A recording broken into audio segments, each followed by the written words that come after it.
लोग हैं जिनको बाबा साहब ने एक नाम दिया है। मनुस्मृति जब था तो हमको जाति में नाम दिया गया था। यादव है, कुर्मी है, कुशवाहा है, रविदास है, पासवान है, कोई राजपूत है, कोई भूमिहार है, कोई ब्राह्मण है। जब संविधान बना तो बाबा साहब ने हमें नाम दिया SC, ST, OBC, जनरल, अल्पसंख्यक, यही कहा ना।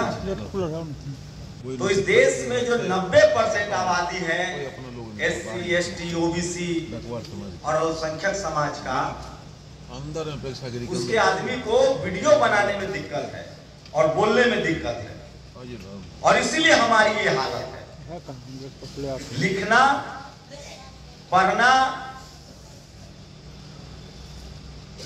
जो समाज वीडियो बनाना नहीं जानेगा, बोलना नहीं जानेगा, उस समाज की तरक्की नहीं हो सकती है। मैं इसका एग्जाम्पल दे रहा हूं कि आप लोग टेलीविजन चैनल देखते हैं ना, उसमें कभी देखे हैं किसी एंकर का नाम है महतो, कुशवाहा, पासवान, राम, माझी? अच्छा, वो टीवी वाला क्या करता है? सड़क बनाता है, खेती करता है, दौरी छिंती बिनता है, बकरी पालता है, गाय पालता है। कौन सा मेहनत का काम करता है? फैक्ट्री में मजदूरी करता है। वो सिर्फ बात बनाने का काम करता है। और बात क्यों बना रहा है? क्योंकि वो पढ़ा लिखा है।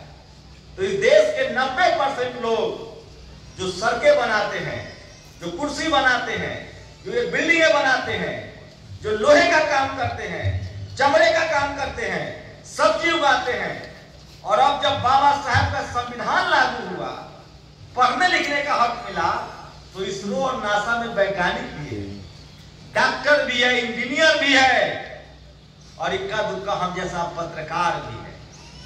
तो जो समाज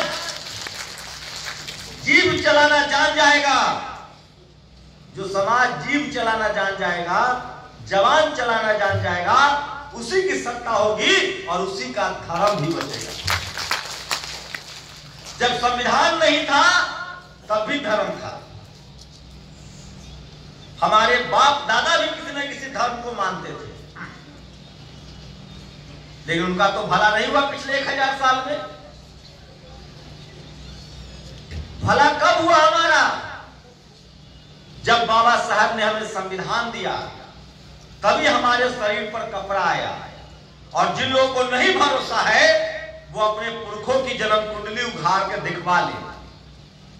अगर वो आज के समय में जो संविधान ने नाम दिया है, दलित, पिछड़ा, आदिवासी, किसान जातियां, वो अपने पुरखे का 500 साल का इतिहास देख ले, उनके पास कुछ नहीं था। लेकिन जैसी वो 1000 साल से पीछे जाएंगे तो उनके पुरखे राजा थे। सम्राट अशोक के वंशज हैं हम लोग। घनानंद था, चंद्रगुप्त मौर्य था, नाग वंश था, पाल वंश था, सब वंश था, राजा भी थे।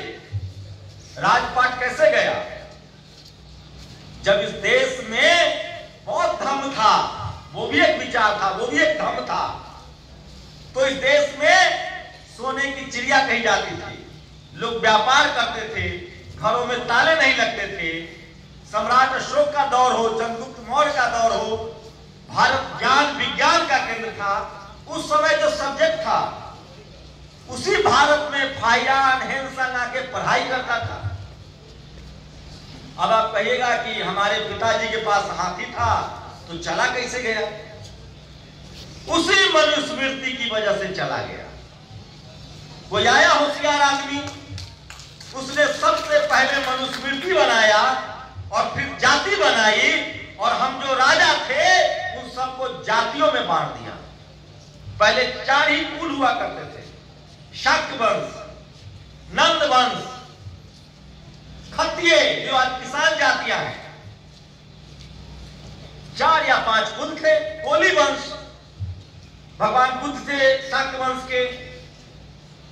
कोई आया होशियार आदमी, उसने मनुस्मृति बनाया और हम सबको जातियों में बांट दिया। और जानते उसने क्या किया उस संविधान में? हमारे IITian कह रहे थे कि उनको आरक्षण मिल रहा है। वो आरक्षण नहीं था उनका, वो बेईमानी थी। विशेषाधिकार था, उसके लिए कोई वोटिंग नहीं हुई थी। संविधान बना था तो संविधान सभा में 250 लोग थे, सहमति बनी थी, 2 साल से 3 साल बहस हुई थी, तब संविधान बना। मनुस्मृति पर कहां बहस हुई थी, हमको बताइए। तो वो उनका आरक्षण नहीं था, वो विशेषाधिकार था जो जाति के नाम पर था। उन्होंने जाति बना दी और बाकी लोगों को कहा, जो फूले साहब ने कहा है, यहां लगाएंगे भैया, यहां लगाइए, आप डिस्टर्ब कर रहे हैं भाई, कैमरा लगाना होता है तो उधर से आइए। बेसिक तो फॉलो कीजिए, किसी को आके डिस्टर्ब कर रहे हैं आप। अब हम क्या बोले, अब मैं भूल गया। तो वो विशेषाधिकार था उनका, और उसकी वजह क्या थी? जो फूले साहब ने कहा, विद्या बिन गति गई, गति बिन मति गई, मति बिन व्यापार गया, व्यापार बिना हम शूद्र कहलाए। उन्होंने कहा कि इसका शरीर तो है, लेकिन इसको सोचने समझने की ताकत खत्म कर दो और इसको स्कूल जाने से बंद कर दो। जो आदमी एक्सरसाइज नहीं करेगा, मेहनत नहीं करेगा, खाएगा नहीं, वो कमजोर और लाचार हो जाएगा। और जो आदमी खाएगा भी, मेहनत भी करेगा, लेकिन अगर उसके मस्तिष्क को एक्सरसाइज नहीं मिलेगा, पढ़ाई लिखाई ज्ञान विज्ञान से उसका नाता टूट जाएगा। तो देखे नहीं है हम लोग बहुत बड़ा बड़ा सांड भी नाच देते हैं। हमारे जो खेतिहर भाई हैं, जो बहुजन समाज है, भैंस कौन पालता है? सांड बैल कौन नाचता है? हाथी का जो बागडोर है वो किसके हाथ में है? महावत के हाथ में। किस समाज का है? लेकिन हम लोग उसी तरह से हो गए। हमारा मानसिक जो ज्ञान था उसको छीन लिया गया जातियों में बांटकर, और नतीजा ये हुआ कि हमें पता ही नहीं चला कि हमें करना क्या है।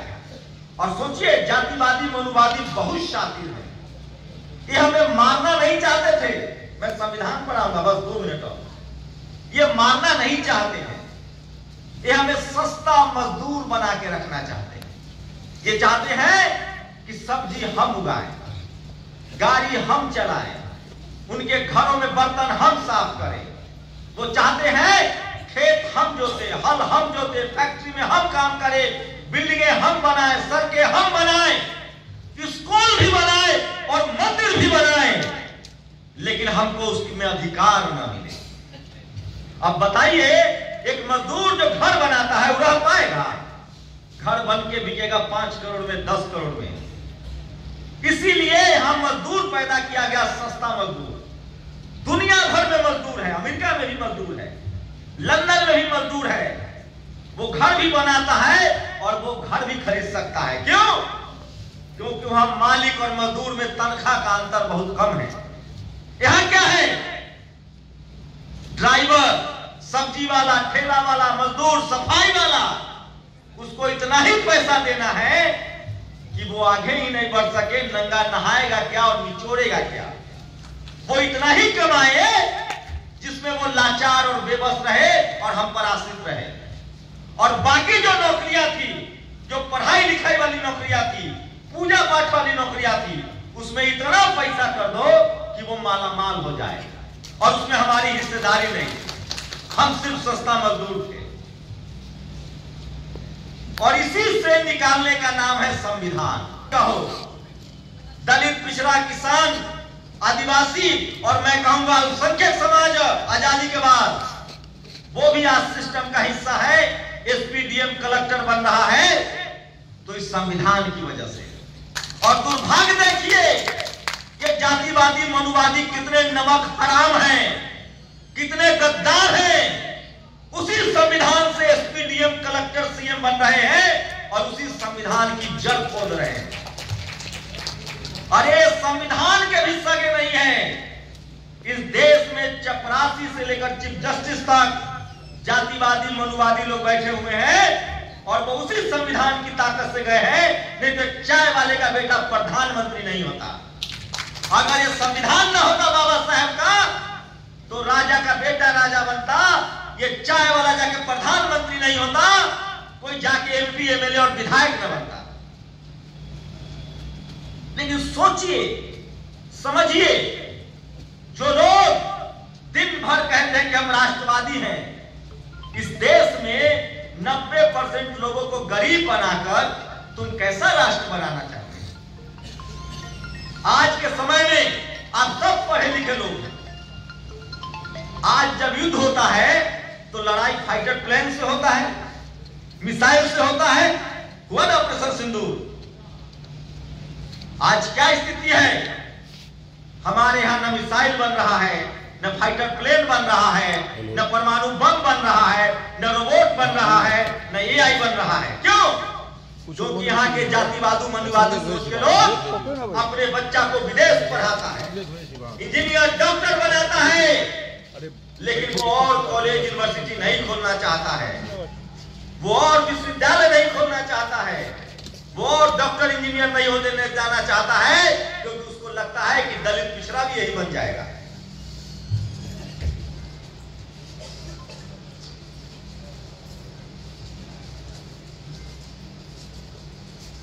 वो चाहता है कि दलित पिछड़ा का बच्चा भी डॉक्टर इंजीनियर कलेक्टर बन जाएगा। इसलिए सरकारी स्कूल बर्बाद करो, सरकारी मेडिकल कॉलेज बर्बाद करो। और ये जो हमारी माता बहनें बैठी हुई हैं, आप लोगों को कह रहा हूं, बकरी पालै छ, मजदूरी करै छ, चाहे छ अगर हमार बेटा पुलिस दरोगा बने तो आपको पढ़ाना लिखाना पड़ेगा, लेकिन पढ़ाइएगा लिखाइएगा कहां से? इस देश में मनुवाद का एक एग्जाम्पल दे रहा हूं। आप जब तक पढ़ेंगे लिखेंगे नहीं, न जातिवाद समझ पाएंगे न मनुवाद। ये ऐसा खोज है, ये ऐसा आविष्कार है, जो जितना कम स्कूल जाएगा वो उतना ज्यादा जातिवाद और मनुवाद के चपेट में रहेगा।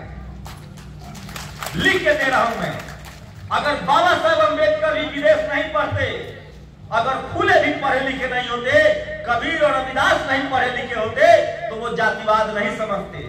अगर मैं पढ़ा लिखा नहीं होता तो मैं भी आज कट्टर हिंदू बन के अपने ही दलित पिछड़े भाइयों के अधिकार को खत्म कर रहा होता और मनुवादियों का हाथ मजबूत कर रहा होता। हमारे लोग जो आज धर्म के नाम पर मनुवाद को मनुवाद के इसलिए समर्थक थे क्योंकि उनके दिमाग का ज्ञान चक्षु नहीं खुला हुआ था। तो इस देश में जितना दलित पिछड़ा किसान आदिवासी अल्पसंख्यक पढ़ता लिखता जाएगा वो दुआ है। यादव कुर्मी कुशवाहा क्या कर रहा है? जो पढ़ा लिखा नहीं है, दलित पिछड़ा किसान आदिवासी, वो अपने ही समाज के दलित पिछड़ों को मार रहा है। बकरी घेर लेगा, ऊख तोड़ लेगा तो मारेगा, आम तोड़ने के लिए मारेगा, दलित पिछड़ों पर अत्याचार करेगा और जेल जाता है।